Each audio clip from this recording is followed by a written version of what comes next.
Renaissance people, if you are enjoying the Italian Renaissance podcast, I have good news. We're now active on Patreon.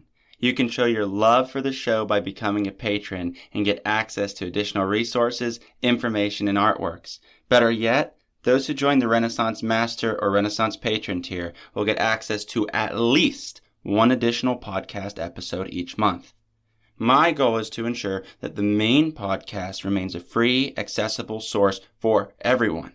Become a patron today through the link in the show notes to support the continued production of new episodes and help build and maintain this community. The Italian Renaissance shop is now also active on Etsy, linked in the show notes. Sport our logo or choose from a growing selection of Italian art-inspired designs. Discounts are offered to select Patreon tiers as well. Your support has my immortal gratitude. Now, enjoy the show. Welcome to the Italian Renaissance podcast, where we discuss the culture and art of 15th and 16th century Italy. I'm your host, Lawrence Gianangeli. Andiamo avanti. Renaissance people, we're back at it, really developing a stronger sense of the Renaissance in Venice, some of the most important players across art, architecture, and literature. I'm quite pleased to say that this is our 15th consecutive episode on Venetian matters, and that while we have by no means covered everything there is to say about Venice, we are on the downward swing, so to speak, as we will close this season of the podcast with our next episode. But I want to cover as much as is reasonable, and so we're going to talk about two significant players in the Venetian High Renaissance, but two who lived in Venice and influenced Venetian cultural development, but are indeed not Venetian by any means. And I am talking about Pietro Aretino and Jacopo Sansovino. This is going to be a new approach because these men have little in common in terms of their works. Pietro's a writer and Jacopo's an architect and sculptor. But together, along with Titian, another man who wasn't from Venice proper, the three men composed what some have referred to as a cultural triumvirate, an obvious nod to the ancient Roman equivalent, an attempt at positioning Venice as the new Rome, very similarly to what other cultural centers in Italy were likewise professing for themselves in the period everyone was a new Rome besides Rome that was an old Rome. Okay. The three, Titian, Pietro Aretino, and Jacopo Sansovino, they worked together by essentially bolstering one another's reputations, be it via Aretino, who's writing to help with commissions or public relations, or Titian, who would create a portrait of Aretino, so to speak. They were among the cultural elites that helped establish what is called the Renovatio Urbis, which is a restructuring of both the architecture and political structure of Venice. Many of the same social events that emboldened Gaspara Stampa's literary circle in the first half of the 15th century is similar to how these three giants converged in Venice together under this new movement, Renovatio Urbis. Both Aretino and Sansovino were actually from Tuscany, Aretino being from Arezzo and Sansovino, Florentine. The Holy Roman Emperor Charles V, that great patron of Titian that we discussed, sacks Rome in 1527, the city that hosted Sansovino until that time, when he departed for Venice, where he would make his career. Aretino, too, would arrive in Venice in 1527, the same year. They probably knew each other in Rome, and he was already well known for a plethora of reasons. Dearest listeners, I mean this when I say that Pietro Aretino is among the most colorful characters of the Renaissance. He first became well known as a satirist, writing his first successful piece as a mockery to Pope Leo X when his pet elephant died. Keep in mind, Aretino worked in a similar way that a court painter might, as a courtier who was employed by any given patron, and in this case, it was the Roman banker Agostino Chigi.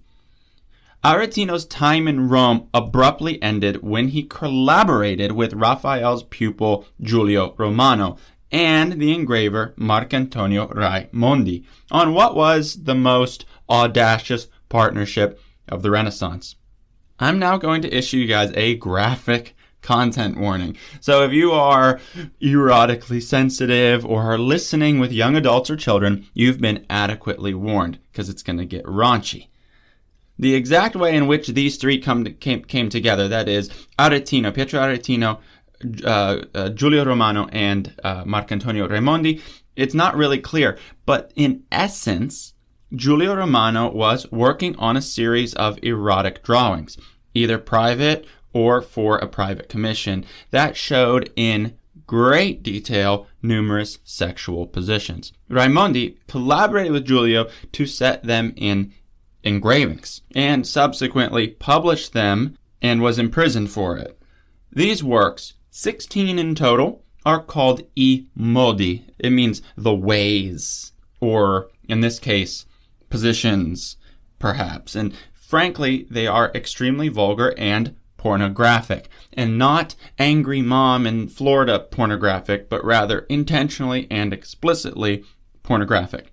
And what does Pietro Aretino do when he comes across these 16 modi, as they're called, the 16 modi? He writes a colorful sonnet for each and individual one. Renaissance people, I have read all of these thoroughly, and it would have been quite a fun time to discuss any single one of these sonnets with you, but there is frankly not a single line from any of the 16 that I would dare utter into a microphone to be forever recorded in my voice. They are meant to be vile. They are meant to be scandalous and even funny. And they serve an interesting function of giving us a little bit of a window into the private sexual dynamics of heterosexual intimacy in the Renaissance period. That is all I will say about them. So, with Raimondi he was imprisoned, Aretino did get him out of prison, but he had to leave Rome after writing these sonnets. And he did go back once shortly after, but that didn't work out for him. He ultimately settled permanently in Venice. At that point, serving as a well-known liaison between elite members of various Italian courts, Aretino was so sharp, so witty, that to become the object of his satire, or blackmail, or scorn, had some people in power on edge. The man was really a complete menace, and as hated as he was adored. In his lifetime, he had earned himself a very telling nickname, and it came from the great author of the epic called Orlando Furioso, Ludovico Ariosto, who, in that very epic, referred to Pietro Aretino as the flagella dei principi, that is, the scourge of princes. And did I mention that he was openly, at least homosexual, or at least openly and publicly pursued romance with men and women? He famously refers to himself as a sodomite since birth to Giovanni de' Medici, as well as openly working with the Marchese Gonzaga, one of his patrons, to petition the romantic interest of a young man in his court named Bianchino, although his attempt to persuade Bianchino was unsuccessful. I'm actually going to read for you an English translation of the Marchese Gonzaga's final letter on the matter. Now, they correspond back and forth over several letters until the Marchese Gonzaga writes this to Pietro Aretino. Quote, I have thus been unable to satisfy you in your desire for Bianchino. I will also have done it gladly. But having understood his reluctance when Roberto spoke to him on your behalf, I don't know who Roberto is, and as it seemed to me that I was unable to do justice to the work that I wanted to do in this regard, I did not think it fitting to plead with him or otherwise to exhort him, nor to have him exhorted in my name, and I failed to think that I should command him, it not being either just or honest to command him in this case. End quote. I don't necessarily have a nuanced way to envision permissible and illegal homosexuality in the Renaissance, but at least for a man of his stature and famed scandal, he enjoyed some comfort in being open with his desires for young men. But this to me reads a lot like a sort of high school drama, where your friend has a crush and you have to find out if their crush likes them back, and you learn that they don't. So now you have to invent a tactful way to say it without breaking your friend's heart. So what does the Marchese say? I'm just going to read this again. If I have thus been able to satisfy you in your desire for Bianchino, I will have done it gladly. Right? Meaning, I wish I could, but I can't. So sorry, Pietro. Bianchino doesn't like you. And Aretino likewise published a theater piece called Il Mariscalco, which tells the story of a stable master with the inclination towards young men who is tricked into thinking that his master, the Duke of Mantua, insists that he marry a woman, only to find out that upon their marriage, that his wife-to-be was actually a page boy in disguise. So it's like a gay marriage in the Renaissance.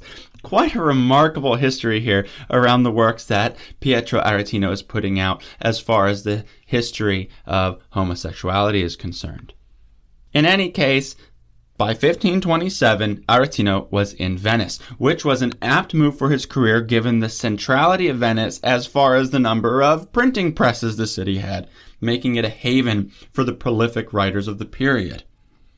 As a talented man in both slander and flattery and propaganda, he became a central figure in promoting and collaborating the new Renovatio Urbis, in which the Doge Andrea Gritti had appointed his contemporary Jacopo Sansovino the chief architect of the city of Venice, all the way until Sansovino dies in 1570. Have we linked that all together? Lovely. So Sansovino was both an architect and a sculptor, shaping a great deal of the design that makes up the very famous St. Mark's Square, the Piazza San Marco, and the Piazzetta attached in Venice today. That means, dear listeners, that if you have been to Venice, you have already, without a doubt, experienced a great deal of his architecture, but you may not have realized it. This Renovatio seems to contrast so many things that we have established about the Venetian Quattrocento, this mercantile republic based on social structures of modesty and equality, where the benefits of the city were the benefits of everyone, roughly, more or less. Remember, though, with the Ottomans now the dominant maritime power, change was inevitable, with Venice having expanded into the Italian peninsula and adopting new modes of architecture and art, and Doge Gritti sees himself more in line with princes than as an elected representative and peer to his fellow Venetians. It was Sansovino's plan to create an architectural continuity in Piazza San Marco, just as politically Doge Gritti, Titian, and Aretino are reinventing Venice by navigating around established functions. Beginning in the first half of the 1530s, Sansovino had to produce an architectural plan that would both modernize and feel natural, along with that predominant Venetian Gothic style that we discussed several episodes ago when we looked at Venetian palaces, but particularly in this shared space with the Doge's palace, the Palazzo Ducale. Remember, though, he is coming from Rome, from Florence, from Rome, and this triumvirate will be working to Romanize central Venice. This starts with what is called the loggetta, or the little loggia that is attached to the campanile, the gigantic famous bell tower in Piazza San Marco. A miniature triumphal arch is this loggetta, rounded Roman arches as opposed to the Venetian Gothic or Islamic ogee arch. Keep in mind, this is nearly directly across from the Palazzo Ducale and mirrors the Porta della Carta, the staple emblems of Venetian Gothic architecture. And in my favorite book on this that is always quoted on this podcast, Renaissance Art in Venice, From Tradition to Individualism, author Tom Nichols explains the stylistic tension and how Sansovino harmonizes it. He says, quote, Sansovino suggests continuity by using part-colored marbles and a combination of niche sculpture and architectural moldings. But the Loggia nonetheless has little in common with the Gothic delicacy or the verticality of the Quattrocento gateway, talking about the Porta della Carta. Now, Sansovino brought the idea of Roman-style triumph right to the political and religious heart of the city, and more directly associated with the ruling patrician caste itself, who were to use the Loggia as a meeting place. End quote. Okay. So yes, it is Roman in style, but he's doing certain things to suggest it is stylistically similar to the buildings it accompanies, but not quite. And all the more important are the 4 bronze figures by Sansovino that depict Apollo, Pallas, Pax, and Mercury, seeing the full integration of allegorical pagan statuary into the core of Venetian public life, standing in for representations of wisdom, peace, art, and so on, delicately rendered in a more Roman style of sculpture. Beyond the Loggia, Sansovino is further tasked to redesign the zecca, that is the mint, where coins are minted. Since this is the renovation of a new Venice, so does the building which produced its coin have to reflect itself as an emblem of prosperity. Part of this process was enhancing the design to fireproof the building as well, giving those valuable materials it contained a chance to survive a potential hazard. The zecca itself actually faces the lagoon as opposed to the Palazzo Ducale, but is part of the series of structures that blends into what is called the piazzetta, the little piazza in front of the Doge's palace, and the library, which we'll talk about too. So the piazzetta opens up to the larger Piazza San Marco itself. When you look at the facade of the zecca today, you see 3 levels. Note, the upper level is an addition put on in 1558 and not by Sansovino. So, looking at the facade, we are looking at the lower 2 levels, the ground floor and the floor above it, the piano nobile. That was begun in 1536. The ground level is designed with tightly squeezed Roman arches wrapped up in what is called rusticated stone, giving a needed fortified look to the building, the zecca that holds all of the money, facing all of the boats that are coming in from the lagoon, okay? The second level, above that, is Doric, meaning it's showing that Sansovino has knowledge of the Greek orders and of Vitruvius. It is a post and lintel design with a classical entablature, an entablature being the decorative horizontal band that holds alternating blank space and what are called triglyphs, or a design motif of 3 vertical lines, and a classical cornice rests on top.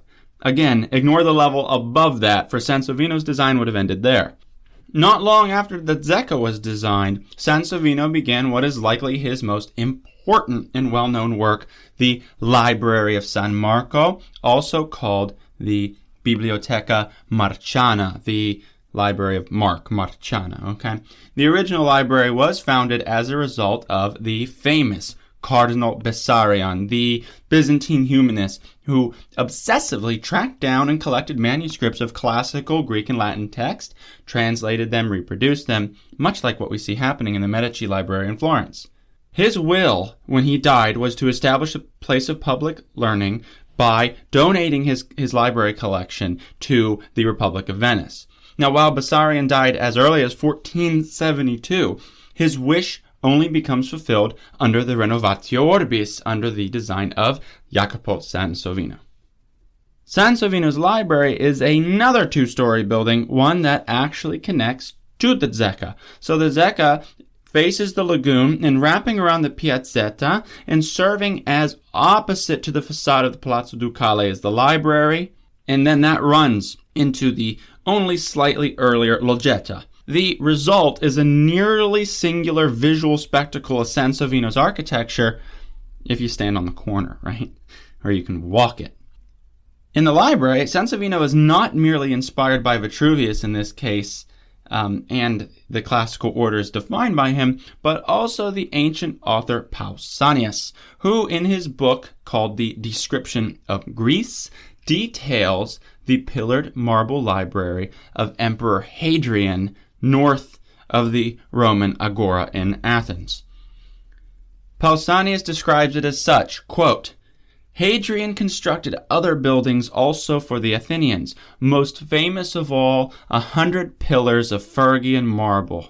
The walls, too, are constructed of the same material as the cloisters, and there are rooms there adorned with a gilded roof and with alabaster stone, as well as with statues and paintings. In them are kept books. And looking at the library, the parallel to Pausanias is clear, with some Renaissance innovation. The lower level is Roman Doric, the rounded arches, the Doric columns in between, supporting an entablature. The second level up, the piano nobile, is Ionic. That is what the ancient Colosseum in Rome does, which Sansovino is referencing here. It goes Doric, Ionic, Corinthian, Composite. Each of the levels of the Colosseum reflect one of the orders, okay? And most importantly, barely an inch of this facade is not decorated. It is full of decoration, columns, arches, relief sculpture, moldings, balconies. The entire roof is lined with full-scale sculptures, and corners have obelisks, Egyptian obelisks. That detail, while it is clearly in favor of a Roman aesthetic, recalls the Gothic pinnacles and the Islamic cresting, those frilly decoration pieces on the Porta della Carta and the Palazzo Ducale, pinnacles and cresting. So he is mirroring them, but instead of pinnacles and cresting, he gives sculptures and obelisks. So even in a completely different style, he's attempting to harmonize the aesthetic and renew it at the same time. Is that not wonderful? There you have the overlook of the great Renovatio under Sansovino's design for the Piazzetta in the center of Venice, the Loggetta, the Zecca, and the library. How did we get from discussing Pietro Aretino being bisexual to here? Well, these two men, along with Titian, were all working together during this time as a trio of cultural powerhouses, in addition to several others. Sansovino provides a testament to this when he designs the bronze door of the sacristy of San Marco. The main subject of the door is the resurrection of Christ and the deposition, but in a way that's actually very, very familiar to Lorenzo Ghiberti's self-portrait, which he has jutting out from his doors in Florence. Sansovino shows us contemporary portraits to his time. Who? You guessed it, Titian, Pietro Aretino, and Sansovino himself. The triumvirate of the Renovatio Urbis and the flowering of the high Renaissance in Venice. The most important men of the city surrounding the most important moment of the Christian faith, the resurrection, in the most important structure in Venice. Two other important figures also get portraits on this door, and that is one Andrea Palladio and Paolo Veronese. We discussed Palladio way back in episode 5, and since we did that, I do not intend to cover him fully as far as this look at Venice is concerned. But he is a late 16th century architect who revives classical architecture in a very different way. The other, Paolo Veronese, is the subject of our next and final episode on the Venetian Renaissance, the great artist whose enormous paintings came face to face with the brutal and potentially deadly forces of the Counter-Reformation and the Inquisition. With that, we close this chapter on the major innovations of the High Renaissance in Venice and set our sights on the end of the 16th century and the end of the Renaissance as it gives way to the Baroque period. Be sure to like and follow us on Instagram, Facebook, TikTok, and anywhere and everywhere else. I thank you all for your continued support. Until next time, arrivederci.